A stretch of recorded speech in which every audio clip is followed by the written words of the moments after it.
I'd like to tell you about the strangest secret in the world. Some years ago, the late Nobel Prize-winning Dr. Albert Schweitzer was being interviewed in London, and a reporter asked him, "Doctor, what's wrong with men today?" And the great doctor was silent a moment, and then he said, "Men simply don't think." It's about this that I want to talk with you. We live today in a golden age. This is an era that man has looked forward to, dreamed of, and worked toward for thousands of years. But since it's here, we pretty well take it for granted.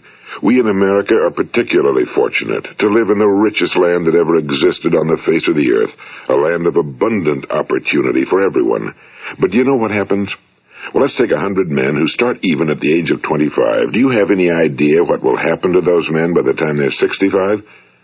These 100 men who all start even at the age of 25 believe they're going to be successful. If you asked any one of these men if he wanted to be a success, he'd tell you he did. And you'd notice that he was eager toward life, that there was a certain sparkle to his eye, an erectness to his carriage, and life seemed like a pretty interesting adventure to him. But by the time they're 65, 1 will be rich. 4 will be financially independent. 5 will still be working. 54 will be broke. Now think a moment. Out of the 100, only 5 make the grade. Now why do so many fail?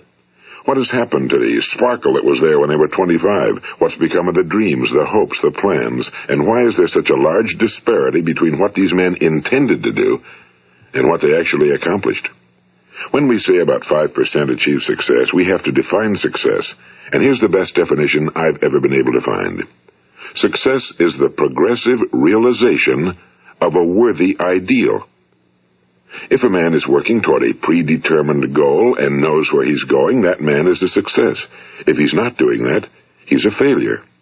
Success is the progressive realization of a worthy ideal. Rollo May, the distinguished psychiatrist, wrote a wonderful book called Man's Search for Himself. And in this book he says, the opposite of courage in our society is not cowardice. It is conformity.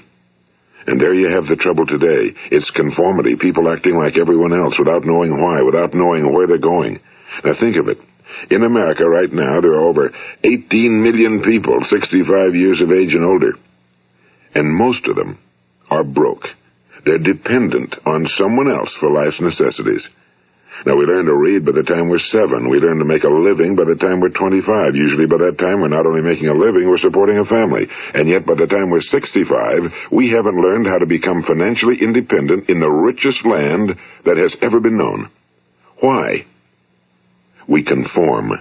And the trouble is that we're acting like the wrong percentage group, the 95 who don't succeed.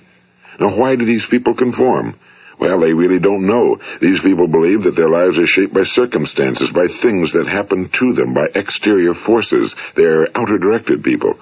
A survey was made one time that covered a lot of men, working men, and these men were asked, "Why do you work? Why do you get up in the morning?" 19 out of 20 had no idea. If you ask them, they'll say, well, everyone goes to work in the morning, and that's the reason they do it, because everyone else is doing it. Now let's get back to our definition of success. Who succeeds? The only person who succeeds is the person who is progressively realizing a worthy ideal. He's the person who says, I'm going to become this, and then begins to work toward that goal. I'll tell you who the successful people are. A success is the school teacher who's teaching school because that's what he or she wants to do. The success is the woman who's a wife and mother because she wanted to become a wife and mother and is doing a good job of it. The success is the man who runs the corner gas station because that was his dream. That's what he wanted to do. The success is the successful salesman who wants to become a top-notch salesman and grow and build with his organization. A success is anyone who is doing deliberately a predetermined job because that's what he decided to do deliberately. But only 1 out of 20 does that. That's why today there isn't really any competition unless we make it for ourselves. Instead of competing, all we have to do is create. You know, for 20 years, I looked for the key which would determine what would happen to a human being. Was there a key I wanted to know which would make the future a promise that we could foretell to a large extent? Was there a key that would guarantee a person's becoming successful if he only knew about it and knew how to use it? Well, there is such a key, and I've found it. Have you ever wondered why so many men work so hard and honestly without ever achieving anything in particular, and others don't seem to work hard and yet seem to get everything? They seem to have the magic touch. You've heard them say that about someone. Everything he touches turns to gold. And have you ever noticed that a man who becomes successful tends to continue to become successful? And on the other hand, have you noticed how a man who's a failure tends to continue to fail? Well, it's because of goals. Some of us have goals, some don't. People with goals succeed because they know where they're going. It's that simple. Think of a ship leaving a harbor, and think of it with the complete voyage mapped out and planned. The captain and crew know exactly where it's going and how long it'll take. It has a definite goal. Now, 9,999 times out of 10,000, it will get to where it started out to get. Now, let's take another ship, just like the first, only let's not put a crew on it or a captain at the helm. Let's give it no aiming point, no goal, no destination. We just start the engines and let it go. I think you'll agree with me that if it gets out of the harbor at all, it will either sink or wind up on some deserted beach, a derelict. It can't go any place because it has no destination and no guidance, and it's the same with a human being. Take the salesman, for example. There's no other person in the world today with the future of a good salesman. Selling is the world's highest paid profession, if we're good at it and if we know where we're going. Every company needs top-notch salesmen, and they reward those men. The sky's the limit for them. But how many can you find? Someone once said the human race is fixed, not to prevent the strong from winning, but to prevent the weak from losing. The American economy today can be likened to a convoy in time of war.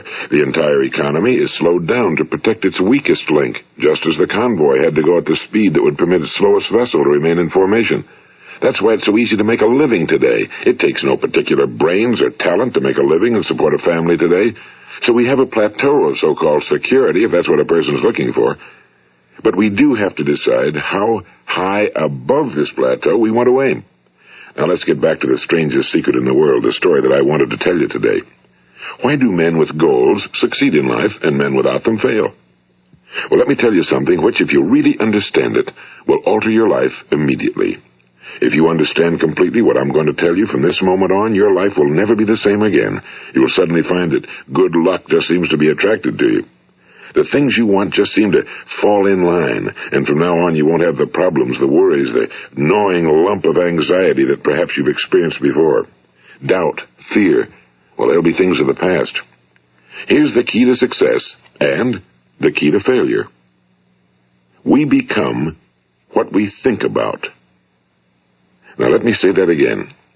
We become what we think about.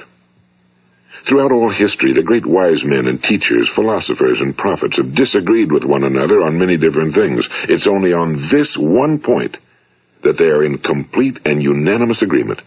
Listen to what Marcus Aurelius, the great Roman emperor, said. A man's life is what his thoughts make of it. Disraeli said this, everything comes if a man will only wait. I've brought myself by long meditation to the conviction that a human being with a settled purpose must accomplish it, and that nothing can resist a will that will stake even existence for its fulfillment. Ralph Waldo Emerson said this, a man is what he thinks about all day long. William James said, the greatest discovery of my generation is that human beings can alter their lives by altering their attitudes of mind.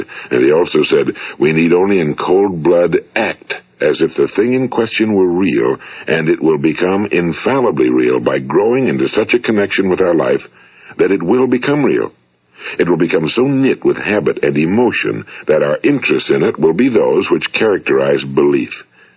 And he also said, if you only care enough for a result, you will almost certainly attain it.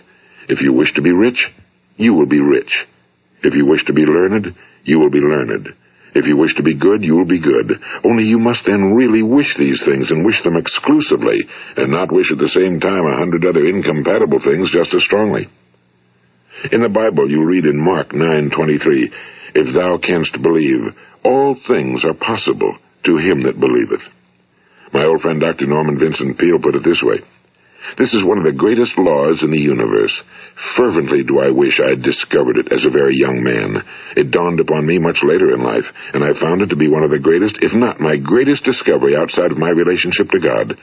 The great law, briefly and simply stated, is that if you think in negative terms, you will get negative results. If you think in positive terms, you will achieve positive results. That is the simple fact, he went on to say, which is at the basis of an astonishing law of prosperity and success. In 3 words, believe and succeed.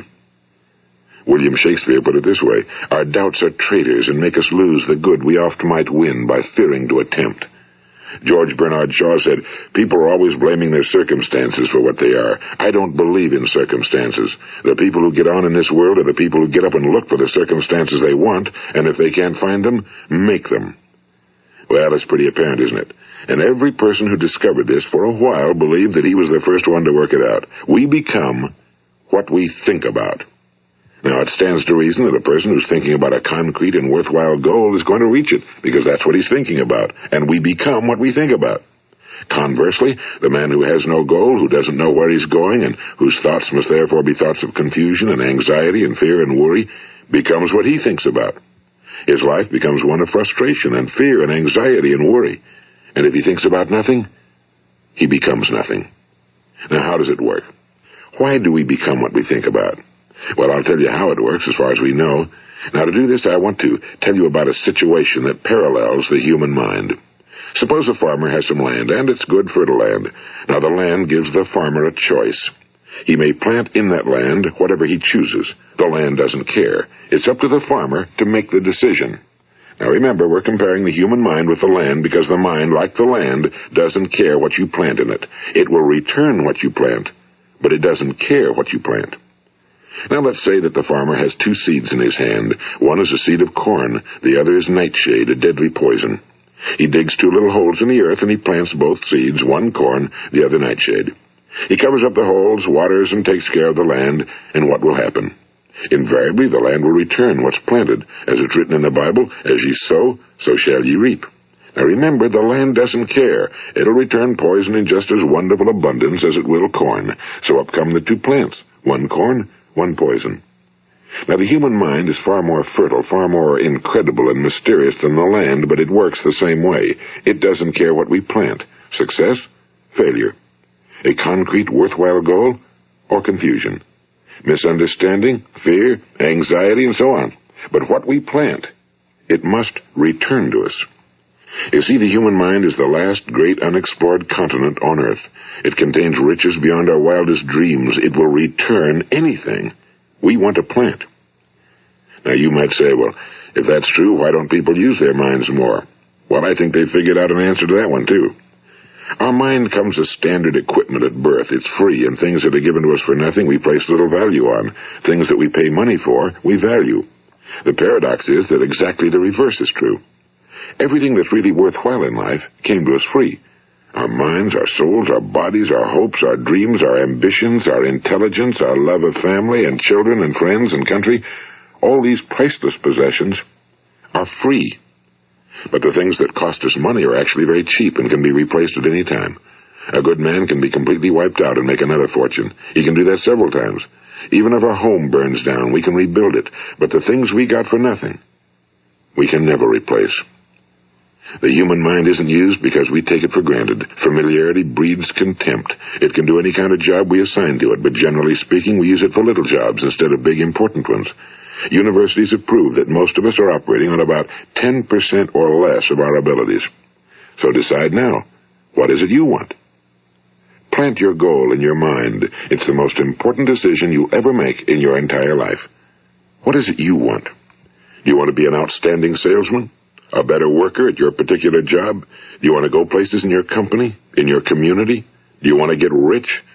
All you've got to do is plant that seed in your mind, care for it, work steadily toward your goal, and it will become a reality. It not only will, there's no way that it cannot. You see, that's a law, like the laws of Sir Isaac Newton, the laws of gravity. If you get on top of a building and jump off, you'll always go down. You'll never go up, and it's the same with all the other laws of nature. They always work. They're inflexible. Think about your goal in a relaxed, positive way. Picture yourself in your mind's eye as having already achieved this goal. See yourself doing the things you will be doing when you've reached your goal. Ours has been called the phenobarbital age, the age of ulcers and nervous breakdowns and tranquilizers, at a time when medical research has raised us to a new plateau of good health and longevity. Far too many of us worry ourselves into an early grave trying to cope with things in our own little personal ways without learning a few great laws that will take care of everything for us. These things we bring on ourselves through our habitual way of thinking. Every one of us is the sum total of his own thoughts. He is where he is because that's exactly where he really wants to be, whether he'll admit that or not. Each of us must live off the fruit of his thoughts in the future, because what you think today and tomorrow, next month and next year, will mold your life and determine your future. You're guided by your mind. I remember one time I was driving through eastern Arizona, and I saw one of those giant earth-moving machines roaring along the road at about 35 miles an hour with what looked like 30 tons of dirt in it, a tremendous, incredible machine, and there was a little man perched way up on top with the wheel in his hands guiding it. And as I drove along, I was struck by the similarity of that machine to the human mind. Just suppose you're sitting at the controls of such a vast source of energy. Are you going to sit back and fold your arms and let it run itself into a ditch? Or are you going to keep both hands firmly on the wheel and control and direct this power to a specific, worthwhile purpose? It's up to you. You're in the driver's seat. You see, the very law that gives us success is a two-edged sword. We must control our thinking. The same rule that can lead a man to a life of success, wealth, happiness, and all the things he ever dreamed of for himself and his family. That very same law can lead him into the gutter. It's all in how he uses it, for good or for bad. This is the strangest secret in the world. Now, why do I say it's strange, and why do I call it a secret? Actually, it isn't a secret at all. It was first promulgated by some of the earliest wise men, and it appears again and again throughout the Bible, but very few people have learned it, understand it. That's why it's strange, and why, for some equally strange reason, it virtually remains a secret. I believe that you could go out and walk down the main street of your town and ask one man after another what the secret of success is, and you probably wouldn't run into one man in a month who could tell you. Now, this information is enormously valuable to us if we really understand it and apply it. It's valuable to us not only for our own lives, but the lives of those around us, our families, employees, associates, and friends. Life should be an exciting adventure. It should never be a bore. A man should live fully, be alive. He should be glad to get out of bed in the morning. He should be doing a job he likes to do because he does it well. One time I heard Grove Patterson, the great late editor-in-chief of the Toledo Daily Blade, make a speech, and as he concluded his speech, he said something I've never forgotten. He said, "My years in the newspaper business have convinced me of several things. Among them, that people are basically good, and that we came from someplace, and we're going someplace. So we should make our time here an exciting adventure. The architect of the universe didn't build a stairway leading nowhere."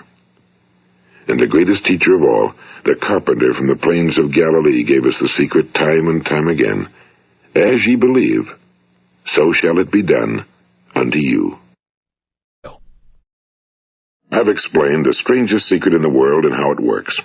Now, on this side, I want to explain how you can prove to yourself the enormous returns possible in your own life by putting this secret to a practical test. I want you to make a test that will last 30 days. It isn't going to be easy, but if you'll give it a good try, it will completely change your life for the better. Now, back in the 17th century, Sir Isaac Newton, the English mathematician and natural philosopher, gave us some natural laws of physics which apply as much to human beings as they do to the movement of bodies in the universe. And one of these laws is that for every action, there is an equal and opposite reaction. Simply stated, as it applies to you and me, it means we can achieve nothing without paying the price. The results of your 30-day experiment will be in direct proportion to the effort you put forth. To be a doctor, you must pay the price of long years of difficult study. To be successful in selling, and remember that each of us succeeds to the extent of his ability to sell. Selling our families on our ideas, selling education in schools, selling our children on the advantages of living the good and honest life, selling our associates and employees on the importance of being exceptional people. To, of course, the profession of selling itself. But to be successful in selling our way to the good life, we must be willing to pay the price. Now, what is that price? Well, it's many things. First, it's understanding emotionally, as well as intellectually, that we literally become what we think about, that we must control our thoughts if we're to control our lives. It's understanding fully that as ye sow, so shall ye reap. Second, it's cutting away all fetters from the mind and permitting it to soar as it was divinely designed to do. It's the realization that your limitations are self-imposed and that the opportunities for you today are enormous beyond belief. It's rising above narrow-minded pettiness and prejudice. And third, it's using all your courage to force yourself to think positively on your own problem, to set a definite and clearly defined goal for yourself, to let your marvelous mind think about your goal from all possible angles, to let your imagination speculate freely upon many different possible solutions, to refuse to believe that there are any circumstances sufficiently strong to defeat you in the accomplishment of your purpose, to act promptly and decisively when your course is clear, and to keep constantly aware of the fact that you are, at this moment, standing in the middle of your own acres of diamonds, as Russell Conwell used to point out. And fourth, save at least 10% of every dollar you earn. It's also remembering that no matter what your present job, it has enormous possibilities, if you're willing to pay the price. Now let's just go over the important points in the price each of us must pay to achieve the wonderful life that can be ours. It is, of course, worth any price. 1. You will become what you think about. 2. Remember the word imagination and let your mind begin to soar. 3. Courage. Concentrate on your goal every day. 4. Save 10% of what you earn. And 5. Action. Ideas are worthless unless we act on them. Now, I'll try to outline the 30-day test I want you to make. Keep in mind that you have nothing to lose by making this test and everything you could possibly want to gain. There are 2 things that may be said of everyone. Each of us wants something, and each of us is afraid of something. I want you to write on a card what it is you want more than anything else. It may be more money. Perhaps you'd like to double your income or make a specific amount of money. It may be a beautiful home. It may be success at your job. It may be a particular position in life. It could be a more harmonious family. Each of us wants something. Now write down on your card specifically what it is you want. Make sure it's a single goal and clearly defined. You needn't show it to anyone, but carry it with you so that you can look at it several times a day. Think about it in a cheerful, relaxed, positive way each morning when you get up, and immediately you have something to work for, something to get out of bed for, something to live for.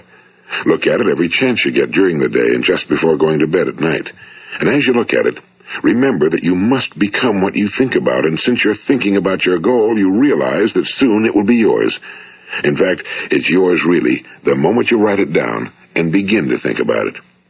Look at the abundance all around you as you go about your daily business.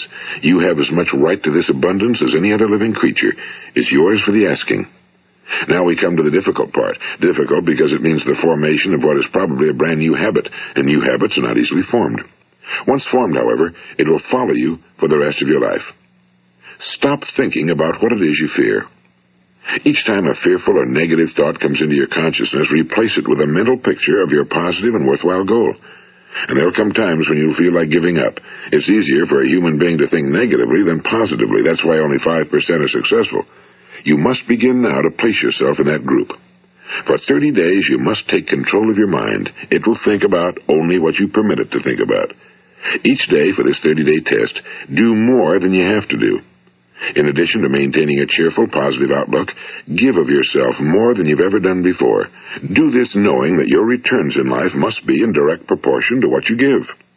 The moment you decide on a goal to work toward, you're immediately a successful person. You are then in that rare and successful category of people who know where they're going. Out of every 100 people, you belong to the top 5. Don't concern yourself too much with how you're going to achieve your goal. Leave that completely to a power greater than yourself. All you have to do is know where you're going. The answers will come to you of their own accord and at the right time. Remember these words from the Sermon on the Mount, and remember them well. Keep them constantly before you this month of your test. Ask, and it shall be given you. Seek, and ye shall find. Knock, and it shall be opened unto you. For every one that asketh receiveth, and he that seeketh findeth, and to him that knocketh it shall be opened. It's as marvelous and as simple as that. In fact, it's so simple that in our seemingly complicated world, it's difficult for an adult to understand that all he needs is a purpose and faith. For 30 days, do your very best. If you're a salesman, go at it as you've never done before, not in a hectic fashion, but with the calm, cheerful assurance that time well spent will give you the abundance in return you deserve and want. If you're a homemaker, devote your 30-day test to completely giving of yourself without thinking about receiving anything in return, and you'll be amazed at the difference it makes in your life. No matter what your job, do it as you've never done it before for 30 days. And if you've kept your goal before you every day, you'll wonder and marvel at this new life you've found.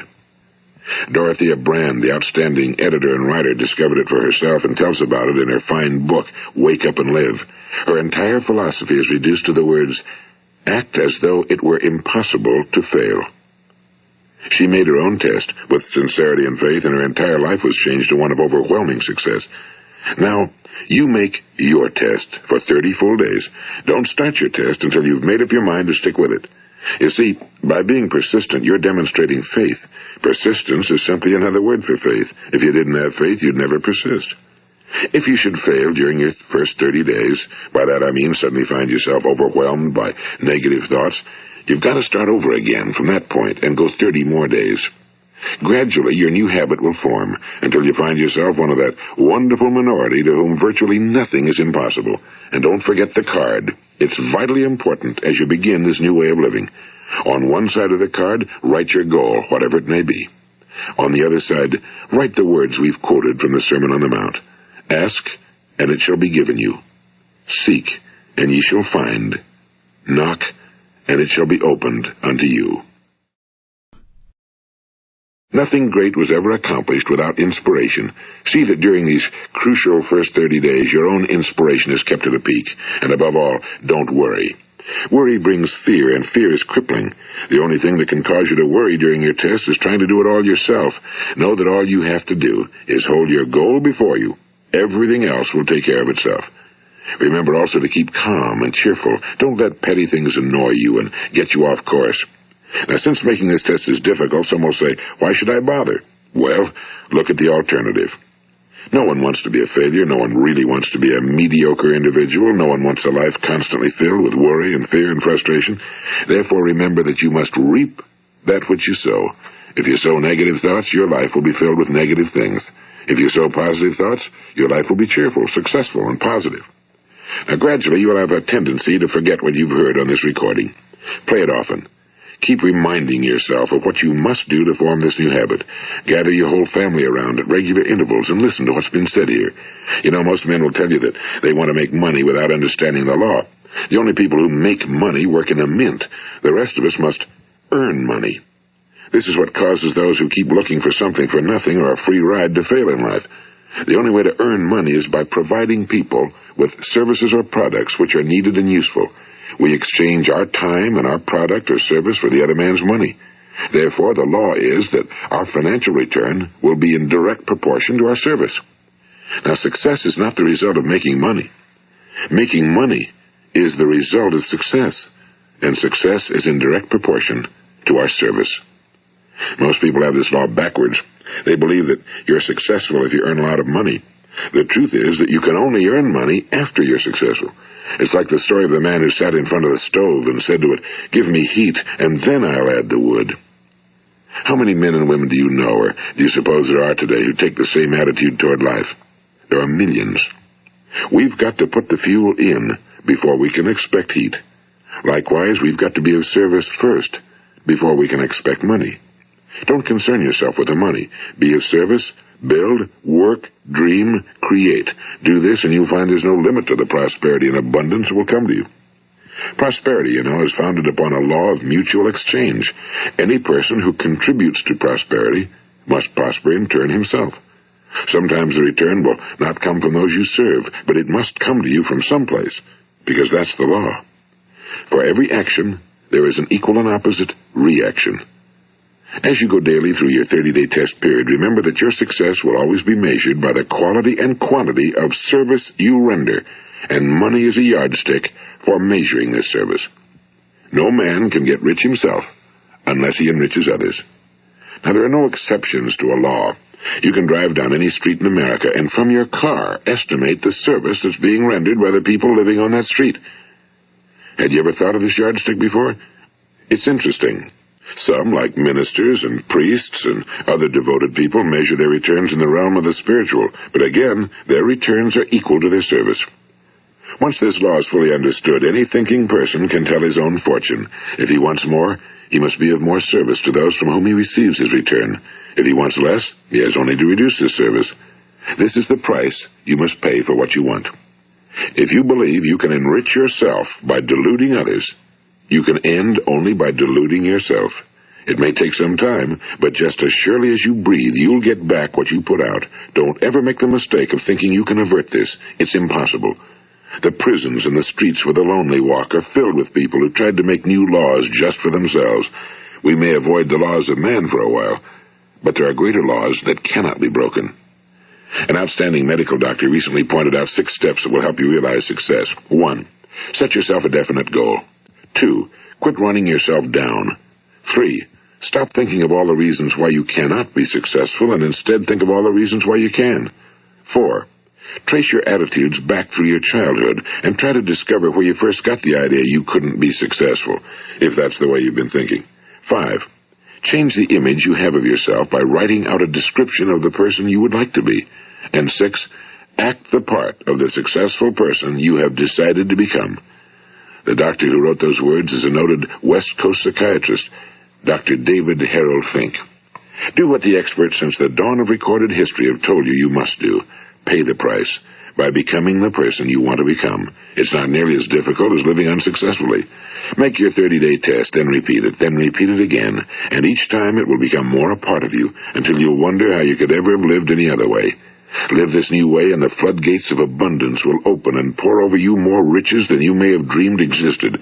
Money? Yes, lots of it. But what's more important, you'll have peace. You'll be in that wonderful minority who lead calm, cheerful, successful lives. Start today. You have nothing to lose, but you have a whole life to win. This is Earl Nightingale, and thank you.